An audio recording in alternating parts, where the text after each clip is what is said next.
Superman and Lois Season 2 was spectacular. It made great changes to classic famous characters and brought light to unknown characters. I didn't even know that Lois Lane had a sister or anything. The CGI was a bit... It's a bit weird that they gave Jonathan Kent, Bizarro Jonathan Kent, a Superman suit before Jordan, who actually has superpowers. Another weird thing that happened was they gave John Henry and Natalie more screen time together than Lois and Clark, who are the main characters. The weird thing that happened was they made Granny Goodness into Parasite. Try looking at this woman and try telling me that she's not someone's grandma. They made the Cushings, Lana and Kyle Cushing, get a divorce through the season, right? He was as lowest of lows, Kyle. He could have been Parasite in this season, right?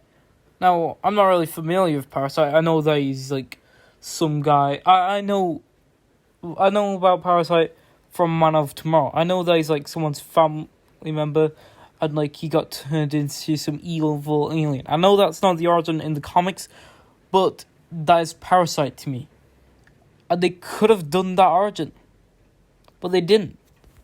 I'm not sure if I mentioned this in my Justice League video on like how James Gunn could make the perfect Justice League movie, but I don't really like Darkseid. He's just boring to me. I think I said in that video that Lex Luthor should be the Thanos of the DCEU because he's just more of a perfect villain. Darkseid just wants to look for mother boxes and the anti-life equation. That's about it. He's boring. And they're bringing in Bruno Mannheim, who is a good villain, but he works with Darkseid and he wants to like help Darkseid, and like Darkseid gives him tech so he can like, I don't know, take down and conquer Earth. I think he's a cool character, Bruno Mannheim. But like if they made like Ali Olsen, who was like the grandma character that I was talking about, Granny Goodness. If they made her Granny Goodness, then that could have worked. That could have worked for season 3. But they didn't. It sounds like I'm fucking complaining, but I actually quite like this season. Bizarro World was brought into this movie. Bizarro World was brought into this series, and it's not a complete proper square like I would want it to, but it's actually quite good. They do this cool thing where like Superman in Bizarro World is essentially like Homelander. And like he's a celebrity and like he revealed his secret identity to the world, and instead of the Kents it's the L's, and oh my god, Bizarro is quite cool. He's not just a mindless clone. Now, I love Bizarro being a mindless clone. I think more directors could have more fun with that. That's why I chose him as a main villain for my Superman like James Gunn pitch, because it's like a fun gimmick. But since like he's supposed to be like serious in this, he's actually quite cool, and I like him. He like gets addicted to kryptonite, right? Not XK, and he becomes Bizarro, and I think that's a good change. And I like how the Bizarro family isn't just Bizarro and like clone versions of the Justice League. It's actually the Bizarro family, like Clark Kent's family, but Bizarro formed. Because a lot of like Bizarro adaptations leave that part out of it. I also forgot about Bizarro family, but this series, I wish I mentioned it, but I couldn't really because like I wrote Bizarro as a mindless like character. I kind of liked how I wrote Bizarro in that movie, but in this series, he's actually wrote pretty decent. He's written as a proper character, and the reason why he speaks backwards is because their world speaks backwards, like the alphabet's backwards, everything. And I love how they're world building on another planet. The whole season is about Ali Olsen like trying to fuse all the worlds together, right? Trying to make them all into gods and that. And like, this isn't this isn't essential. This isn't really a big spoiler, right? It's a big part of the series. That's a big part of our plan is because it's like some sort of cult that they're trying to like fuse everyone, make everyone whole. And Superman does something OP in this. Now, if you want to go into the series completely blind, then you're completely fucked at this point. But if you don't want to like get the ending, it's essentially spoiled for you. But it isn't really a big spoiler because you know Superman's gonna save the day eventually. Superman does something crazy in this season. He is fucking OP. He could take out every one of the Snyderverse DCEU member ever. Not the Justice League member. Not every Justice League member in the Snyderverse or the DCEU.